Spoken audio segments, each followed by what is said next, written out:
Boa tarde, todos, todas e todas de vocês.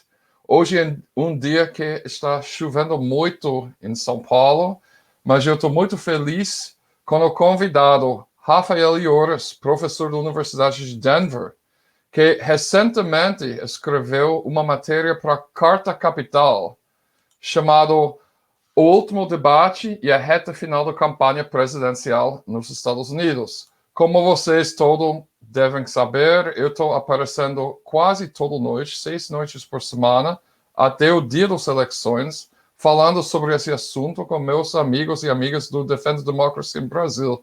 Então, eu pensei que seria uma ótima oportunidade de convidar Rafael. Já como a gente vem conversando no WhatsApp recentemente, e nós dois temos uma teoria que talvez o Trump ainda pode ganhar essa eleição. Boa tarde, Rafael. Tudo bom com você? Boa tarde, tudo bem. Aqui nós estamos abaixo de neve, viu? Então a chuva não fica tão ruim aí para vocês. Olha, para você é bom dia, né? Que horas são em Denver agora? Agora são 9h30 da manhã, é bom dia. Ah, tá. Bom dia. Então, todas as pesquisas mostram que Biden está na frente por uma média de 9 pontos. Tem os estados chamados swing states, estado de balanço, será que são os únicos estados que realmente importam pelo sistema perverso eleitoral estadunidense. E neles, o Biden está na frente em algumas, como Arizona, né, Pennsylvania e Michigan. E o Trump está na frente no Flórida, parece que está nivelado em Georgia.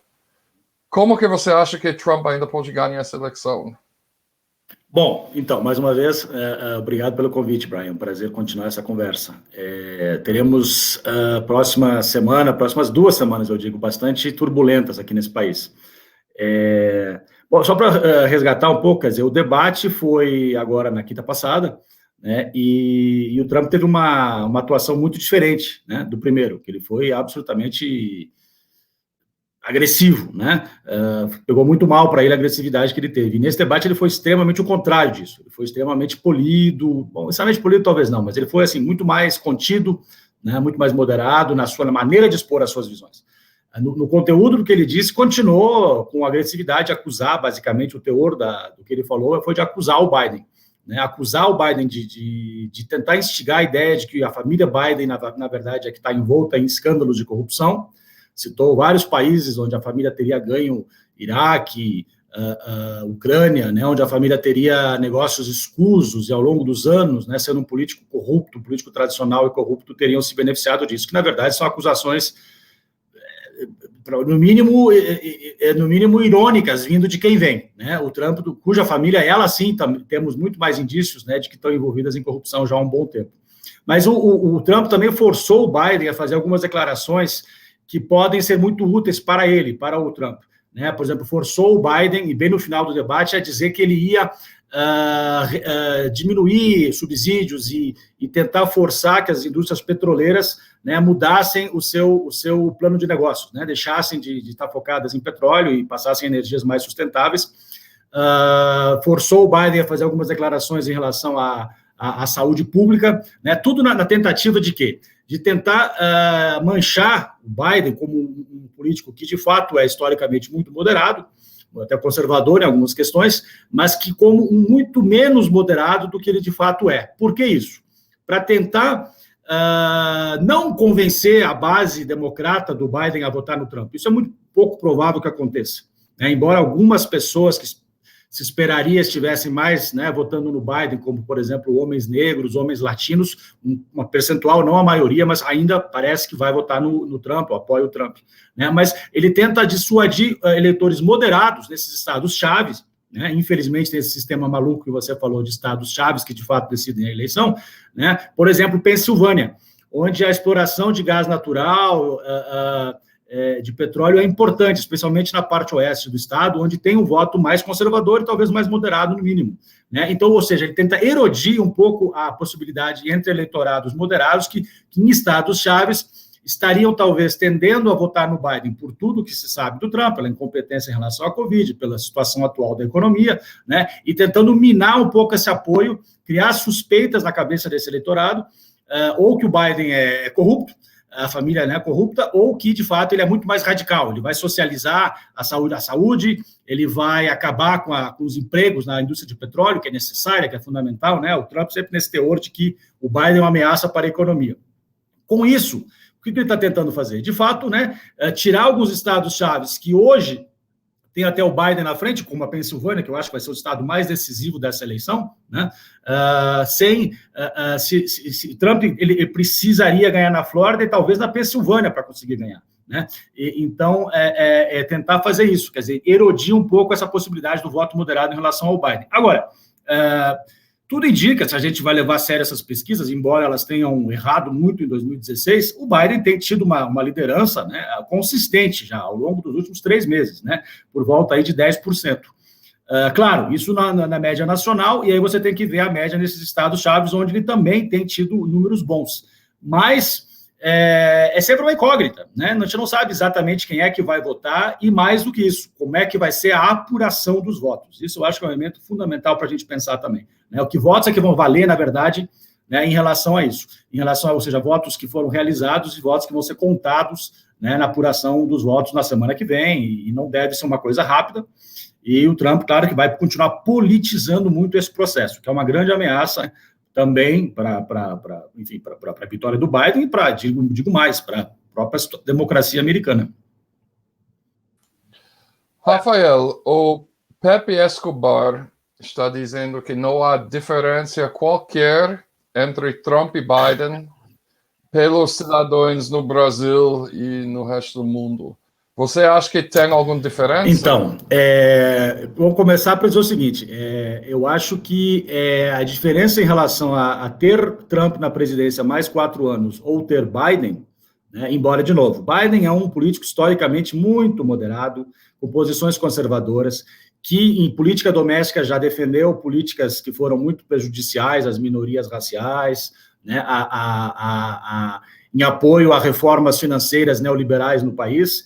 E em política externa, que era mais ou menos o porquê ele era mais respeitado no Senado, ele sempre foi um político influente na Comissão de Relações Exteriores do Senado americano, posições muito duras, muito, digamos né, intervencionistas, talvez até neoimperialistas nos Estados Unidos. Então não há uma diferença fundamental.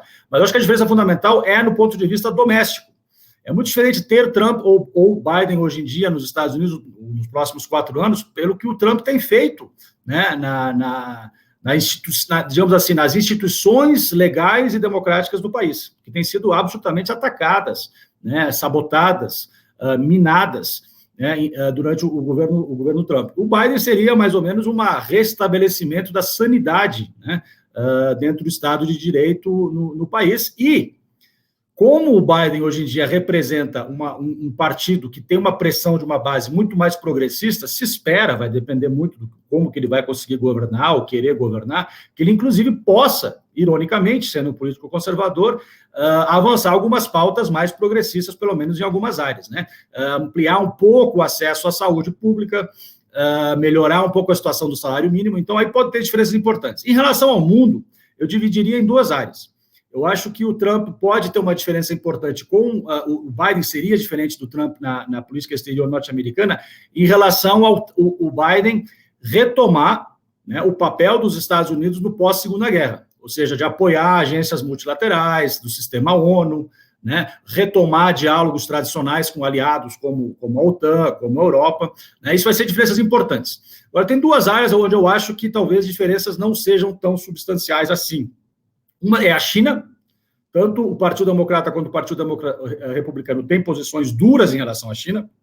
Talvez o Biden mude o teor, né, de como ele vai falar mal da China, ou atacar a China, ou enfrentar a China, e o Trump é muito mais, em tudo que ele diz, né, toda a maneira dele ser político é muito agressiva, né, e muito da política do espetáculo, né, falar palavras de efeito, e eu acho que o Biden retomaria, portanto, uma tradição muito mais de diplomacia, mesmo com países que ele vê como adversários, né, como a China.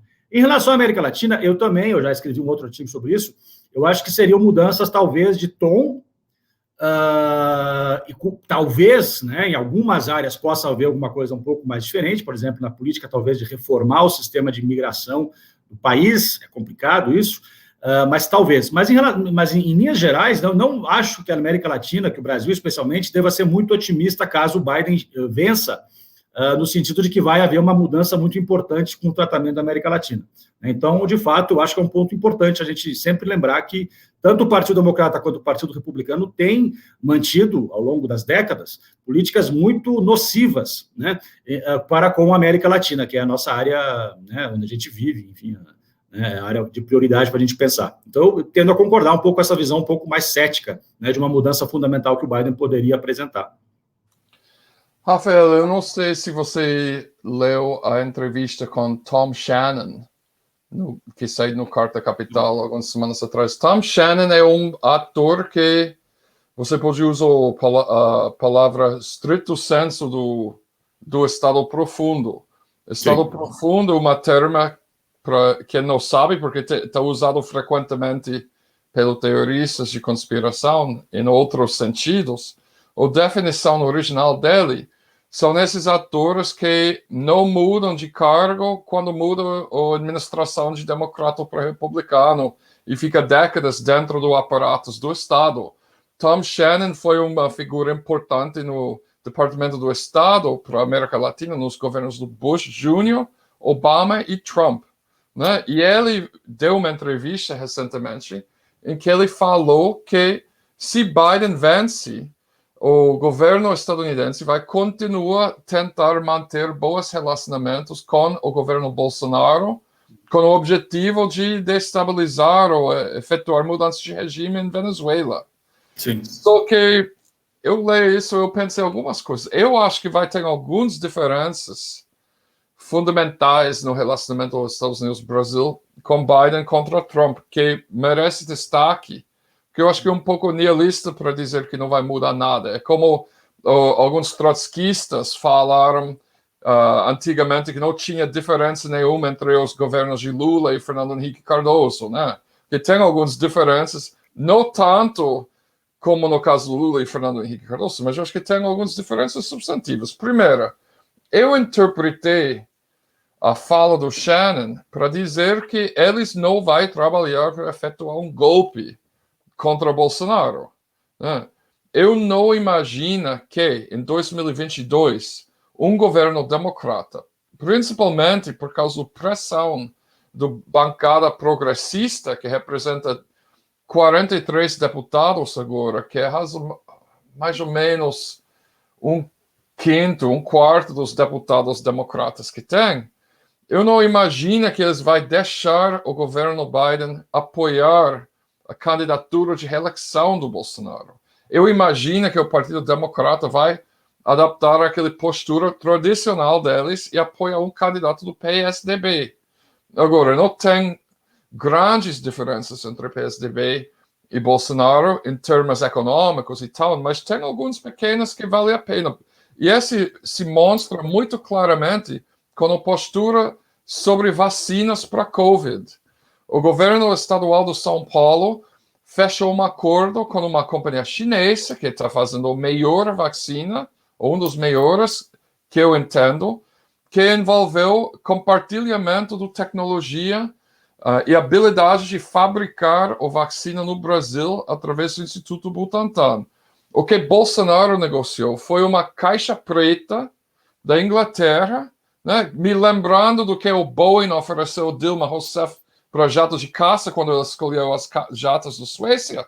Uma caixa preta não envolve nenhuma transferência de tecnologia, nem devolução do dinheiro se a vacina não funciona, né? Então, eu acho que essa é uma diferença, um exemplo. Eu não vou elogiar o PSDB, mas pelo menos parece que eles acreditam em um Estado de Direito, apesar do fato que eles tentam envenenar a culpa que a gente não tem um Estado de Direito agora deles, mas eles acreditam no funcionamento mínimo de algumas instituições do governo, né?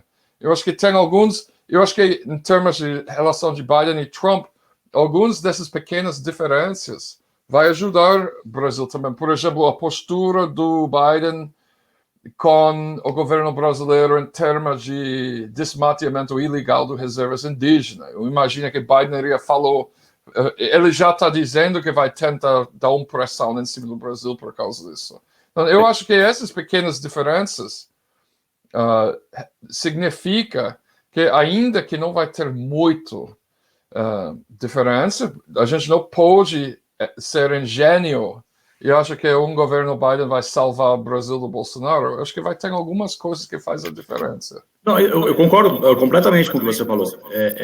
Eu até, primeiro, só para recolocar, eu também acho que tem diferenças. Eu acho que são diferenças. Primeiro, o tom é muito diferente, né? É muito diferente. O Trump, na verdade, ou ele xingou a América Latina ou ele ignorou a América Latina. É isso. Né? A América Latina só serviu para ele falar mal de imigrantes para a sua base conservadora dentro do país. Né? Então, ele ignorou. Agora, é muito estranho, né? As relações Estados Unidos e América Latina, num ponto de vista histórico, ela passa por momentos de intervenção, né, apoio a golpes, ou de negligência, né, em linhas gerais. E, interessantemente, entre essas duas opções, muitas vezes a negligência é melhor. Né? Eu gostaria de ter uma terceira opção, que é o engajamento construtivo, o engajamento de colaboração, mas esse cenário é muito pouco recorrente. Né? Então, eu acho que sim, tem diferenças. Né? Mas só lembrar, a Hillary apoiou, ou foi instrumental em legitimar golpes ao redor da América Latina como secretária de Estado do Obama. Né? Então, ou seja, né, essa intervenção do Partido Democrata não foi nem um pouco boa. Né? Na época do Clinton, nós tínhamos a NAFTA sendo vendida, né? Então, quer dizer, é muito complicada essa questão. Agora, eu concordo, tem uma diferença de teor. Eu acho que, por exemplo, em Cuba, em relação a Cuba, que era um projeto principal do Obama no final da sua administração, né, em relação à América Latina, o Biden poderia retomar essa reaproximação com Cuba, que eu acho que é importante. Eu acho que é muito importante, é uma demanda da região há muitos anos, né? Pode retomar um pouco a racionalidade, dentro do Banco Interamericano, que agora o Trump tem forçado a mão, tem sido extremamente interventor, né? Então, isso tem diferenças importantes. Em relação à Venezuela, é complicado, que ambos os partidos não gostam, evidentemente, do Maduro, mas talvez Biden esteja menos, isso é uma especulação, é difícil saber, né? Menos interessado em depor o governo, né? Em apoiar um processo de deposição do governo Maduro, embora isso é muito complicado, porque Trump, na verdade, também não apoiou, mas indiretamente, porque, na verdade, não está interessado na América Latina, diria eu. Né? Então, foi mais a questão de alguns assessores que tentavam convencê-lo a fazer isso.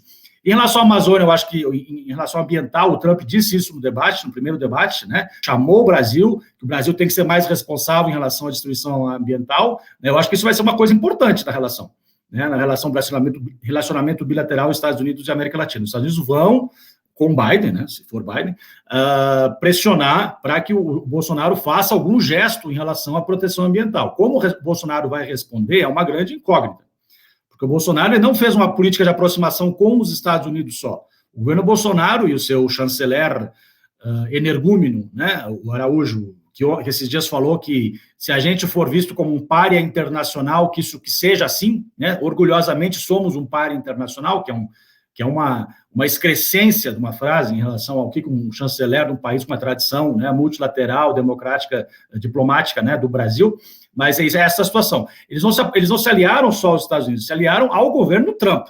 É um alinhamento automático ao trumpismo. Né? Então, o governo Bolsonaro vai ter que se reinventar num governo em relação ao Trump de negociar. Agora, eu não acho que nenhum dos dois lados importa romper relacionamento.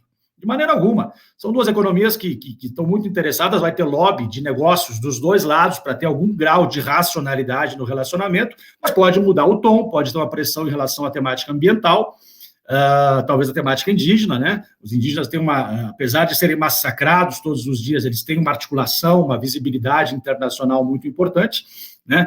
Então isso pode ser diferente. Em relação à questão comercial, aí é muito difícil prever, porque vai ter pressão, né, de negócio dos dois lados. Agora, eu concordo. Em relação a 22, se o governo Trump apoiaria Bolsonaro ou PSDB, eu sou mais... governo Biden, Rafael. Você falou Trump. Eu sou mais... vamos dizer assim, agnóstico. Eu não sei se apoiaria nenhum, pelo menos assim, de maneira muito visível. Né? Teria que ser sondar Rafael, seu áudio está dando problema de repente. Desculpe. Melhorou um pouco, talvez? Não, você tem um microfone É o microfone do tabulador. Eu não tenho microfone. Tenta, desliga, sair do StreamYard e reentra. Eu vou ficar aqui falando. Okay? Sai o resto. Então, vamos esperar para Rafael reentrar a conversa.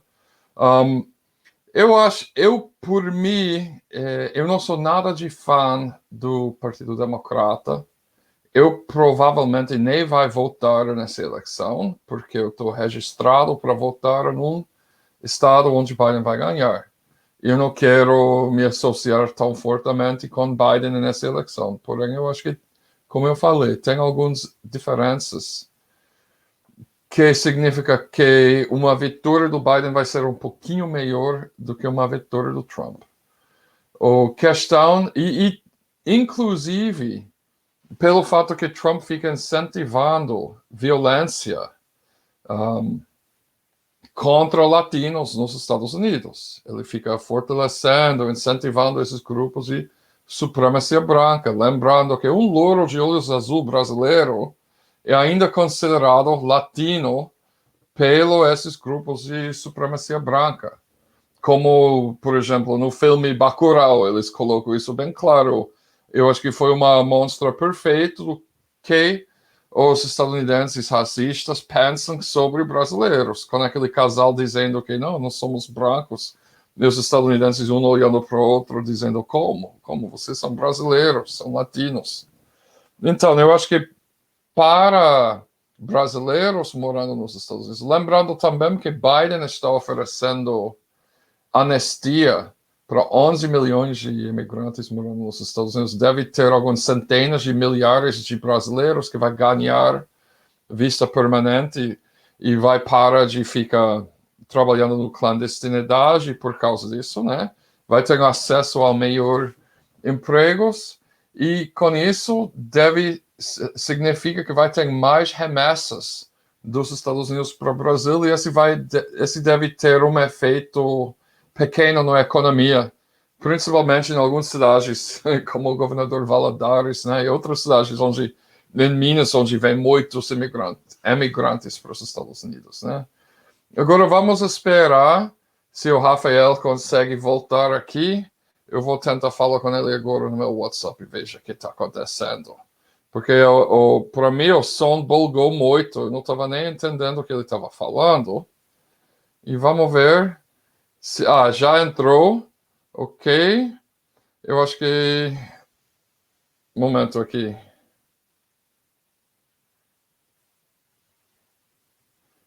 Eu estou mandando mensagem aqui para Rafael, para guardar na linha.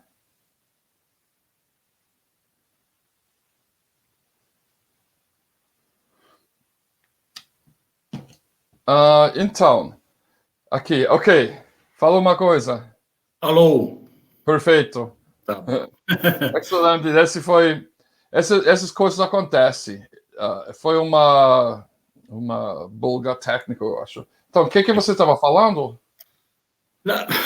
Bom, em linhas gerais, de novo, eu concordo. Eu acho que essas colocações que você acabou de falar, eu estava ouvindo ali, esperando para entrar, em relação aos imigrantes, né, latinos nos Estados Unidos, eu acho que o Biden realmente está uma diferença fundamental. Por isso que eu acho, pode haver mudanças positivas, talvez, na política migratória, vai ter um tratamento mais civilizado, mais decente, né, com a América Latina. Agora, as políticas econômicas dos Estados Unidos em relação à América Latina, elas são similares entre os partidos, né, de apoiar livre mercado, de apoiar, enfim, defender os interesses das empresas norte-americanas na América Latina. Talvez haja uma preocupação maior em reorganizar um pouco, não sei, apoiar programas de defesa de Estado de Direito, que, de novo, é muito complicado, porque é isso que está envolvido em muito do que os Estados Unidos atuou recentemente em relação a você é um grande expert nisso, né, Brian, né, e sabotar, de fato, né, instituições democráticas na América Latina. Isso perpassou, né, Obama e perpassou Trump, né, porque aí, claro, são os interesses, de certa maneira, das agências do governo norte-americano, né, que vão além de quem está, de fato, no poder. Mas eu concordo, de novo, eu não quero passar a imagem de que eu digo que não, que eu acredite que não há diferença. Eu acho que há diferença fundamentalmente para os americanos, isso inclui quem mora nos Estados Unidos, que é imigrante, né, do teor, do tratamento, né, que ou Trump ou Biden teriam para com essas comunidades, e pode haver diferenças importantes. De novo, Cuba, em relação a direitos humanos, a direitos indígenas, a proteção ambiental, isso tudo é importante. Né? Haver, talvez, espera, um respeito maior, né, das demandas latino-americanas nas organizações diplomáticas regionais. Então, isso tudo é importante, porque o Trump, se o Trump for reeleito, ele vai aprofundar essa postura dele de atacar, né, todas as agências multilaterais que existem, sejam globais, sejam regionais, vai aprofundar a sua retórica racista, especialmente em relação à América Latina, profundamente racista, de supremacia branca, vai aprofundar a confrontação com a China, né, que pode ser muito perigosa, isso, por diferentes razões. Então, seria um desastre para o mundo em vários aspectos, né? Vai legitimar governos de extrema-direita ainda mais no mundo, como Bolsonaro, como Erdogan, como Modi, né? Isso tudo é muito, muito lamentável se vier a acontecer. Agora, só para voltar um pouquinho no início da conversa, né? Eu ainda acho que Biden talvez o chamaria de favorito, e o que me dá uma certa esperança. Agora, eu tenho muita preocupação com o que vai acontecer na semana que vem, né? Porque não é só os votos, é como que vão ser apurados os votos. Né? O Trump vai ter uma política muito agressiva de tentar impugnar, anular votos em diferentes lugares, não assim votos nacionais, mas votos em distritos chaves, em estados chaves, para que possa haver uma mudança naquele estado, para que os eleitores, né, os delegados daquele estado, passem para a coluna, né, do Trump como vitória. Lembremos que a Hillary perdeu em alguns estados, como Wisconsin, Pensilvânia, com diferenças pequeníssimas de votos. Né? 0,5%, 20 mil votos, 40 mil votos. E é isso que o Trump precisaria fazer, mudar de novo esses percentuais pequenos em alguns estados chaves, nesse sistema anacrônico de eleição dos Estados Unidos. Agora, eu não acho que é uma situação igual a 2016, viu, Brian? É uma situação muito diferente. O Covid é o grande intervenção, né? O grande fator de mudança. O Covid, ele sabotou a reeleição do Trump porque a economia está de joelhos, né? O Trump, se tivesse os números econômicos de janeiro desse ano, a reeleição dele estava praticamente garantida, eu acho. Né? Mas como a economia passou por um processo de que um terço do PIB em alguns momentos chegou a cair, né? Já houve uma retomada de empregos e um pouco de crescimento econômico, né? Porque a economia americana ela é muito ativa, ela pode cair muito rápido, pode subir muito rápido, né? O que é interessante.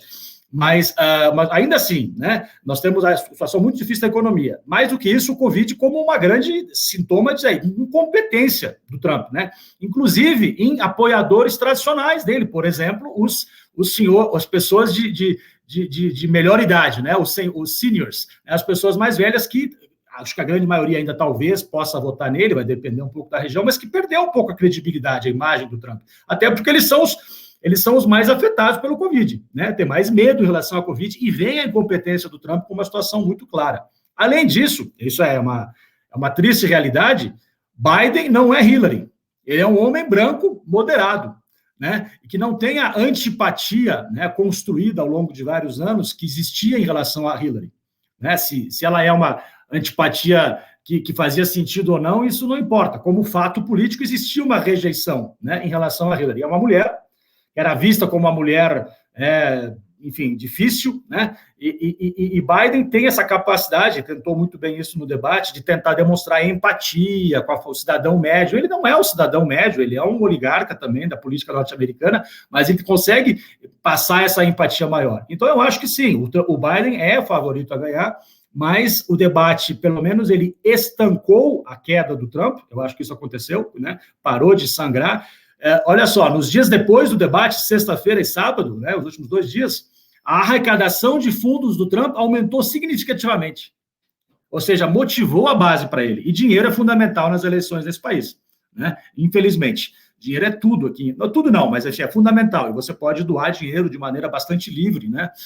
Então, é importante. Se vai ser decisivo ou não, né, vai depender também do voto pelo correio. 1/3 dos votos da eleição de 2016 já foram feitos, as pessoas já enviaram o seu voto ou já foram lá votar, né? Então já foi realizado, então você está competindo por uma parcela menor do eleitorado.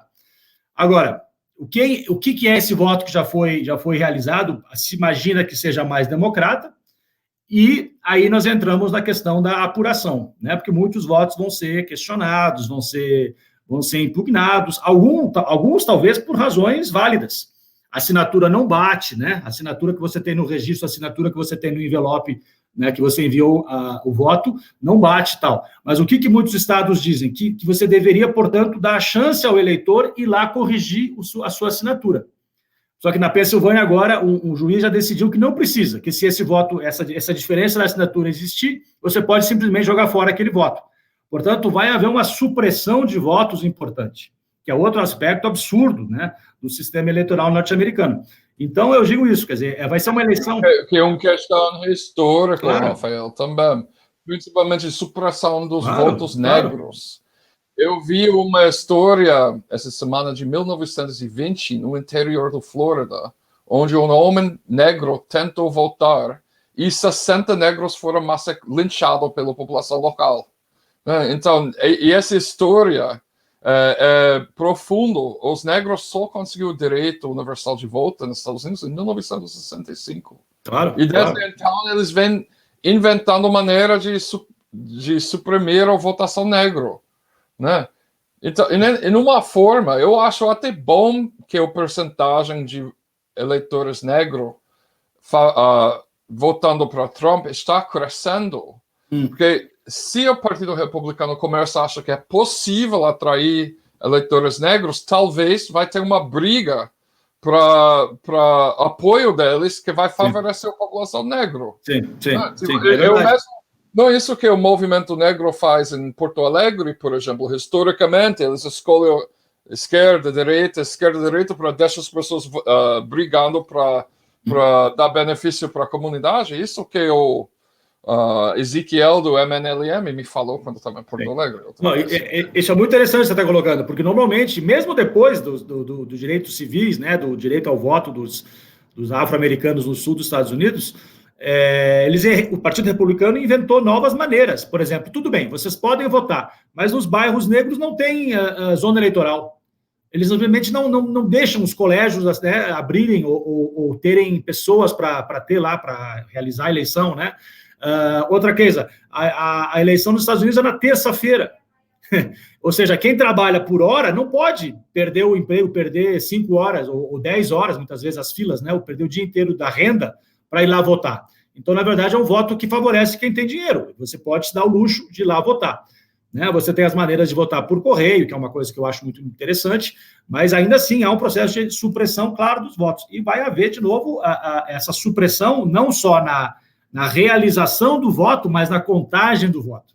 Né? Que é a nova maneira de você fazer um processo que não é democraticamente, né, universal, né? Você vai contar mais votos em certas áreas ou valorizar votos em certos lugares do que outros. De novo, é isso que o Trump precisa. Ele precisa virar, basicamente, vamos dizer, 2, 3 estados chaves, né, dessa maneira de impugnar certos votos em certas zonas eleitorais e talvez ganhar. Claro que isso não é fácil de fazer, né? Vai haver muito controle, muita observação e tal, mas é nisso que eu acho que ele está contando. Judicializar, ele pode tentar impugnar, e os democratas dizer que não pode impugnar, isso vai se tornar uma briga nas cortes, né? No sistema judiciário. E se chegar na Suprema Corte, o Trump vai ter maioria. Quer dizer, né, os juízes apontados, né, nomeados pelo Partido Democrata Republicano, vão ser 6 juízes de 9, não é isso, Brian? E o que é uma maioria esmagadora, né? 5-4 foi a decisão que favoreceu o Bush em 2000. E agora teriam, em tese, 6, né? Claro, nada disso é garantido, mas eu sempre fico com uma pulga atrás da orelha, né? O processo pode ainda ser muito complicado. Por isso que eu acho que não vai ser só semana que vem. Podemos ter mais várias semanas de falta de solução, de falta de resolução, né? De clareza em quem ganhou e como é que vai ser. Vai ser complicado. Com violência, inclusive, eu acho. Pode ter violência. Né? Grupos que podem ir para as ruas, milícias brancas.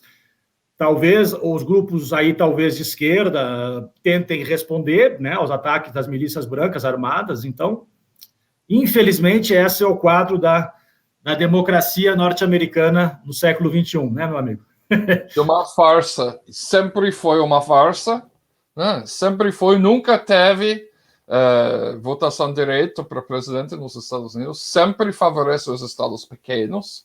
O voto de um residente do Wyoming vale 5 vezes mais do que o voto de um residente de Califórnia, né? Então, é uma farsa, é a maior hipocrisia que os Estados Unidos usa democracia como uma desculpa para invadir países no Médio Oriente e em outras partes do mundo, né? Mas Claro. com isso eu acho que Rafael, eu vou entrar no ar daqui a meia hora com David Griscom, que é o antigo parceiro do rádio do Michael Brooks, para uma conversa sobre Dia Internacional de Lula, facilitado pelo pessoal do Alerta, em Nova York. Esse daqui a 25 minutos, então eu vou precisar dizer obrigado e tchau para você. Eu mando um abraço para todos os espectadores. Tem mais uma coisa que você queria falar, Rafael? Não, só agradecer a oportunidade e dizer que nós precisaremos continuar monitorando, porque, como eu disse, ainda temos vários dias enfim, de turbulência, de situações que a gente precisa prestar muito bem atenção. Então, eu espero que a gente possa continuar conversando e agradeço mais uma vez. Rafael, a noite do Apuração, o 247 vai fazer uma maratona de cobertura, como eles fazem no MSNBC, os redes de notícia nos Estados Unidos. Sim. Eu queria convidar você para entrar para meia hora, num certo momento, ou 1 hora, se você quer, porque já como você está 3 horas antes, né? Seria muito útil se você podia entrar, tipo, no madrugada, horário brasileiro, que seria 9 horas da noite para você, 10 horas da noite, porque a gente vai precisar manter o nível de energia, né? Tá bom, com prazer, só me informa os detalhes depois. James Green vai entrar também, vai ter convidados brasileiros entrando, então depois eu te falo, tá? Tá bom, e um abraço para você e para todos os telespectadores. Tchau. Obrigado, abraço a todos.